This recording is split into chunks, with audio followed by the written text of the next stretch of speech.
નમસ્કાર બાળ મિત્રો, યુટ્યુબ ચેનલમાં આપનું હાર્દિક સ્વાગત છે. તો ચાલો આજે આપણે ભાગ નંબર 6 જેમાં વર્ગ અને વર્ગમૂળ પ્રકારના દાખલાઓનું સોલ્યુશન આજે આપણે મેળવીશું. તો આ પ્રકારના દાખલાઓમાં કેવી રીતે આપણે કરીશું તેનો આપણે જરા અભ્યાસ કરી લઈએ.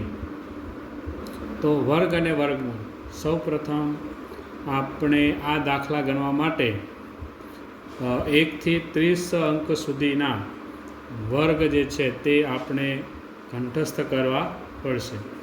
અને જો આ વર્ગ આપણને કંઠસ્થ થાય તો આ પ્રકારના દાખલા ગણવા માટે કોઈ પણ પ્રકારની અગવડ આપણને પડશે નહીં.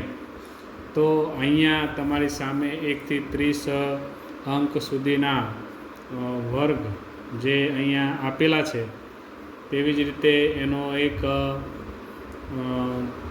સ્ક્રીનશોટ પણ આપણે આમાં મૂકીશું. તો તે આપણે અભ્યાસ કરીને એ કંઠસ્થ કરીશું તો આપણને આ દાખલો ગણવામાં કોઈ પણ પ્રકારની અગવડ એ પડશે નહીં.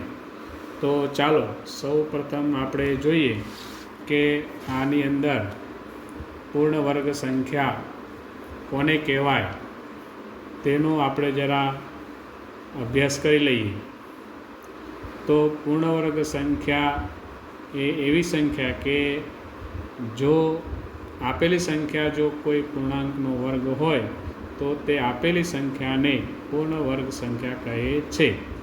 દાખલા તરીકે અહીંયા 25 સંખ્યા છે, તો 25 જે છે તે પૂર્ણ વર્ગ છે કે નહીં તો તે આપણે જાણીએ. તો અહીંયા આપણે 1 થી 30 અંકના વર્ગ પૂર્ણ વર્ગ આપેલા છે. તો કઈ કઈ સંખ્યા છે? તો 1, 4, 9, 16, 25, 36, 49, 64, 81, 100 એમ આગળ પણ સંખ્યાઓ છે. તો આમાં આ પૈકીની કોઈ પણ સંખ્યા હોય તો તેને આપણે પૂર્ણ વર્ગ સંખ્યા તરીકે આપણે એને ગણીશું. તો પૂર્ણ વર્ગ સંખ્યા કોને કહે તો તે તમને ખ્યાલ આવી ગયો હશે. ત્યારબાદ જે સંખ્યાઓ વર્ગથી બનેલી બધી સંખ્યાને પૂર્ણ વર્ગ સંખ્યા કહે છે.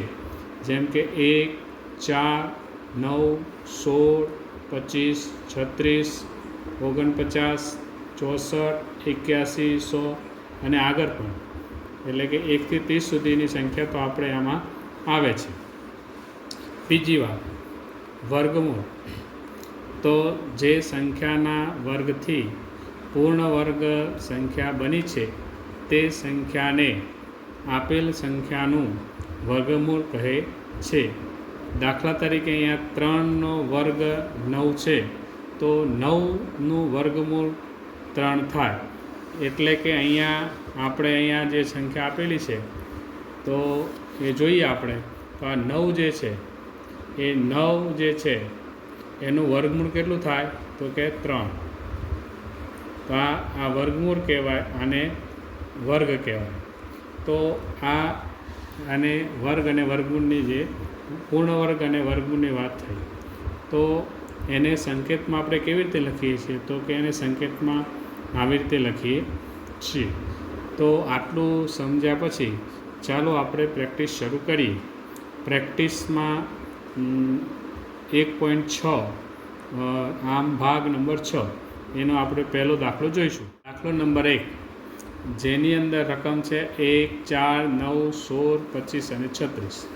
હવે આમાં આપણે જોઈએ તો આ આપણે જે સંખ્યા જોઈએ ને તો 1, 4, 9 પછી ખાલી જગ્યા 25 અને 36 છે. તો આપણે આગળ જોયું તેમ 1 થી 30 સુધીના વર્ગ ખબર હોય આપણને, તો 1નો વર્ગ 1, 2નો વર્ગ 4, 3નો વર્ગ 9. તો હવે પછીની જે ખાલી જગ્યા છે એમાં શું આવશે તો કે 4નો વર્ગ 16 આવશે. શું આવશે? 16. અને પછી આગળ સંખ્યા વધે છે એટલે 5નો વર્ગ અને 6નો વર્ગ. તો આવી રીતે અહીંયા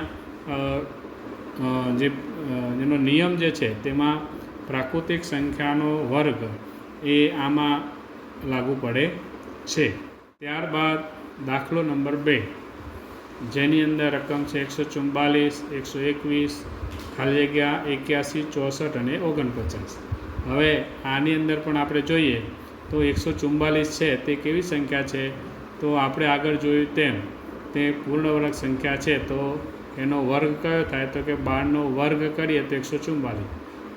આપણને જો આગળ જોયું તેમ 1 થી 30 સુધીના વર્ગ ખબર હોય તો આ સંખ્યા આપણને ધ્યાનમાં આવે. 121 કોનો છે? તો તે 11નો વર્ગ એટલે 121 થાય.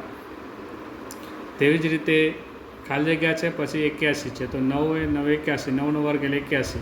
તો અહીંયા આપણને ખ્યાલ આવી જાય કે અહીંયા 12નો વર્ગ, અહીંયા 11નો વર્ગ, તો પછી અહીંયા કયો વર્ગ આવશે? તો કે 10નો વર્ગ. તો 10નો વર્ગ કરીએ તો જવાબ આવશે 100. 9નો વર્ગ 81, 8નો વર્ગ 64 અને 7નો વર્ગ 49. તો અહીંયા ઉતરતા ક્રમની અંદર સંખ્યાનો વર્ગ એ આપેલો છે. બરાબર. આ રીતે આપણું બીજા દાખલાનું જે સોલ્યુશન છે તે થાય છે. દાખલો નંબર 3, જેની રકમ છે 9, 16, 25, 36, ખાલી જગ્યા 64 ને 81. તો આપણને આ બધા જ દાખલા જે છે તે વર્ગ અને વર્ગમૂળના છે, એટલે એ પૈકીના જ દાખલા છે, એટલે આપણને સંખ્યા ઓળખવામાં સરળતા રહેશે. અહીંયા જોઈએ તો 9 છે તો 3નો વર્ગ, 16 છે તો 4નો વર્ગ, 25 તો 5નો વર્ગ, 36 તો 6નો વર્ગ. તો હવે પછી કઈ સંખ્યા આવશે? 7નો વર્ગ આવશે. તો 7નો વર્ગ શું થાય? 49. તો આપેલી સંખ્યાનો જવાબ આવશે 49. તે જ પેટર્ન આગળ જોઈએ તો 8નો વર્ગ કરીએ તો 64 થાય છે, 9નો વર્ગ કરીએ તો 81. તો અહીંયા સમાન પ્રાકૃતિક સંખ્યાનો વર્ગ, આ નિયમ જે છે તે આ દાખલાની અંદર લાગુ પડે છે. ત્યારબાદ દાખલો નંબર 4, રકમ છે 1, 9, 25, 44, ખાલી જગ્યા અને પછી 121. તો આની અંદર પણ આપણે જોઈએ તો 1નો વર્ગ 1, 3નો વર્ગ 9, 5નો વર્ગ 25, 7નો વર્ગ 49. હવે પછીની સંખ્યા કઈ આવશે? તો કે 7 પછી 9. અહીંયા તમે જુઓ ક્રમિક જોઈએ તો એકી સંખ્યા લીધી છે, 1 પછી 3 પછી 5, પછીની સંખ્યા છે 7. તો 7 પછીની એકી સંખ્યા આવશે 9. તો 9નો વર્ગ અહીંયા શું આવશે? 81. 9 પછીની એકી સંખ્યા આવશે 11, એટલે 11નો વર્ગ એટલે 121 અહીંયા આપેલા છે. તો અહીંયા બધા જ પ્રકારના આગળ આપણે જોયું તેમ એકી સંખ્યા પણ છે અને એકી સંખ્યાનો વર્ગ, એ આ પ્રકરણની અંદર આપણે જોયું કે વર્ગ કોને કહેવાય. તો અહીંયા નિયમ છે એકી સંખ્યાનો વર્ગનો ઉમેરો કરતા. હવે દાખલો નંબર 5, જેની રકમ છે 441, 400, 361, 324 અને પછી ખાલી જગ્યા.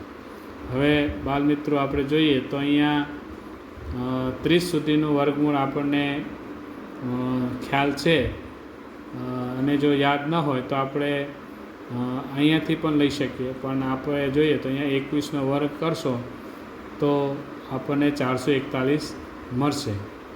બાળમિત્રો, જ્યારે આપણે દાખલા ગણીએ છીએ ત્યારે જો આપણને વર્ગ કંઠસ્થ ન હોય તો સાઈડમાં આપણે વર્ગ 1 થી 30 સુધીના વર્ગ સામે રાખી શકીએ છીએ પ્રેક્ટિસ માટે, અને પ્રેક્ટિસ કરતાં કરતાં આપણને પછી તે સંખ્યા કંઠસ્થ થઈ જશે.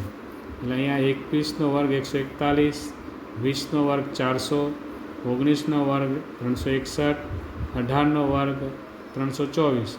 તો અહીંયા આપણે જોઈએ ને તો 21નો વર્ગ, 20નો વર્ગ, 19નો વર્ગ, 18નો વર્ગ. તો પછી આ ઉતરતા ક્રમમાં પ્રાકૃતિક સંખ્યા છે એનો વર્ગ છે, તો 18 પછીની સંખ્યા આવશે 17. તો 17નો વર્ગ કરશું તો અહીંયા જવાબ આવશે 289 આપણો જવાબ આવશે. હવે બાળ મિત્રો દાખલો નંબર 6, એની અંદર રકમ કંઈક આવી છે 1, 1, 2, 4, 3, 9, 4, 16, 5, 25. હવે આ પ્રકારની રકમ આપેલી છે, તો હવે આપણે શું કરશું? તો એનો ઉકેલ અહીંયા આપેલો છે. તો અહીંયા થોડું અલગ રીતે આપેલ છે દાખલો. અહીંયા 1 અને 1 છે, તો અહીંયા એવી પ્રકારની પેટર્ન છે કે 1નો વર્ગ શું થાય? તો કે 1, એટલે 1 અને 1. પછી અહીંયા 2 અને 4 છે, તો 2નો વર્ગ શું થાય? તો કે 4, એટલે 2 અને 4. અહીંયા 3નો વર્ગ 9 થાય એટલે 3 અને 9.